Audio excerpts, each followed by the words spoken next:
Mayoritas catatan menyebutkan bahwa keris berasal dari Pulau Jawa. Bukti-bukti dari masa lalu seperti relief di Candi Borobudur dan Candi Prambanan menjadi petunjuk akan keberadaannya sejak abad ke-8 dan ke-9. Namun ada juga yang menyebut jejak pertama keris mungkin telah ada sejak abad ke-6 atau ke-7.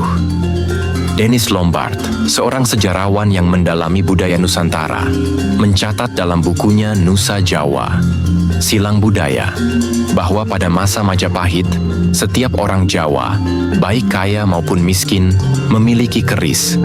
Seiring berjalannya waktu, keris menyebar dari Jawa ke seluruh Nusantara hingga Asia Tenggara, menjadi bagian tak terpisahkan dari budaya lokal di berbagai wilayah seperti Sumatera, Kalimantan, Sulawesi, hingga Semenanjung Malaya, Thailand Selatan, dan Filipina. Pada zaman Majapahit, keris bukan sekadar hiasan atau simbol, melainkan senjata yang wajib dimiliki oleh pria berusia 12 hingga 80 tahun.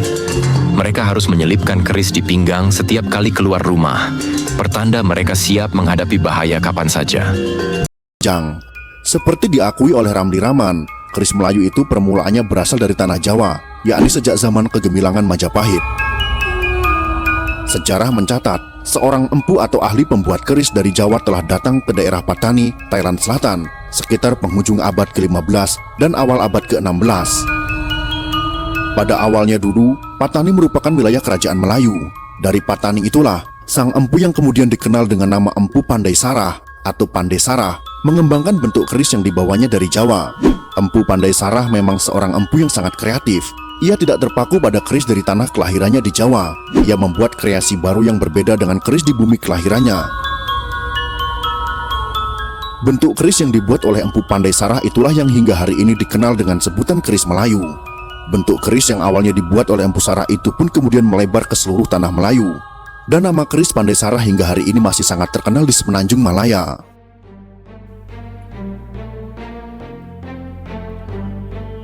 Sejak pertama kali dikenalkan oleh Empu Pandai Sarah, bentuk-bentuk keris Melayu pun terus berkembang dari masa ke masa. Seperti halnya di Pulau Jawa, keris Melayu pun penuh dengan nilai-nilai estetika, seperti mempunyai dua belah mata yang melebar di pangkal dan tirus di ujungnya serta tajam. Mata kerisnya lurus dan berlok-lok dengan keindahan pamor serta hulu yang indah dan menarik. Demikian pula sarung keris juga penuh dengan nilai estetika. Sebagai kuasa besar pada waktu itu dengan anutan Hindu-Buddha. Sebenarnya Batu Busurat ini mempunyai eranya tersendiri, yaitu perkembangan Islam di Semenanjung. Ya. Saya cerita belakang pengaruh Jawa itu. Sejak zaman Sriwijaya, orang selalu menganggap Sriwijaya itu Melayu saja. Padahal raja-rajanya, Raja Sailendra itu di Jawa.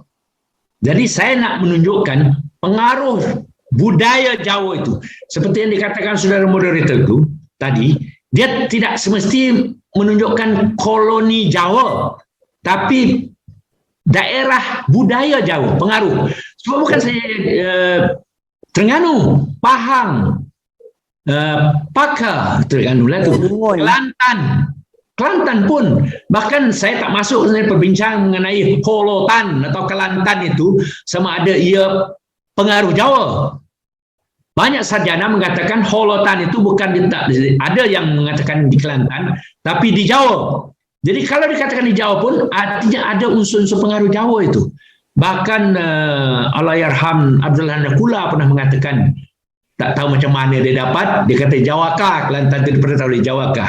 Dan saya tahu Allahyarham Abdullah Nakula ini dia dapat maklumat banyak daripada mimpi.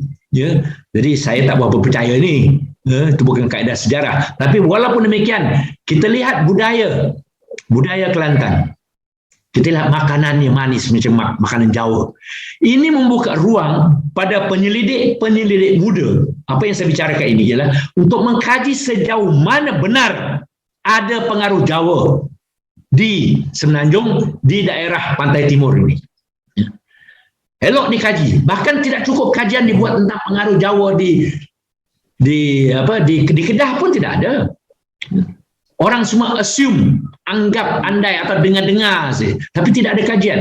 Jadi kita perlukan generasi muda ini membuat kajian Dari sisi kebudayaan, cari istilah-istilah yang digunakan, macam istilah penggawa. Penggawa, ya. Itu istilah Jawa itu. Macam mana orang Kelantan boleh pakai istilah penggawa? Ya.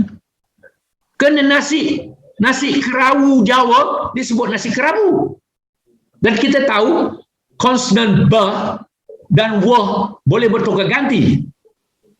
Bulan itu, damar bulan disebut damar wulan. Wayang disebut bayang. Jadi apakah nasi kerawu itu, nasi kerawu? Saya pergi ke tempat tu di Gresik, tengok orang sana makan nasi kerawu. Nasi kerawu sama dengan Kelantan. Apakah ini bukan? Tapi kita perlukan dalil yang sahih. Mesti ada bukti. Nah, ini membuka pintu. Tujuan saya berbicara ini membuka pintu pada generasi muda untuk buat research. Jangan percaya saya orang putih cakap. Buat research sendiri. Tapi jangan terlalu semangat kebangsaan. Sehingga ada orang mengatakan tamadun awal Melayu sebelum Masehi sudah ada di Kedah. Tidak ada bukti itu tamadun Melayu. Ada tamadun besi, tapi bukan tamadun Melayu. Belum dibuktikan itu tamadun Melayu. Macam mana kata tamadun Melayu? Nah, ini lain di Nusantara. Pengaruh Jawa di Semenanjung Melayu bermula sejak Raja-Raja Sailendra menaluki Kedah. Ini orang lupa ini. Dan di sekolah-sekolah pun pelajar diajarkan bahawa pengaruh Jawa itu sangat kuat sekali. Ia masuk melalui Raja-Raja Sailendra. Memang persoalan Raja Sailendra ini dibahaskan sampai kini. Dan mereka itu datang dari Jawa Tengah. Mereka juga menjajah Sriwijaya. Jadi bila kita berbicara tentang Sriwijaya, kita selalu ingat Melayu saja. Padahal Sriwijaya itu diperintah oleh Raja Jawa dari dinasti Sailendra ini. Dan di Ligor dan Kedah itu tarikhnya ialah abad ke-8, 775 Masehi.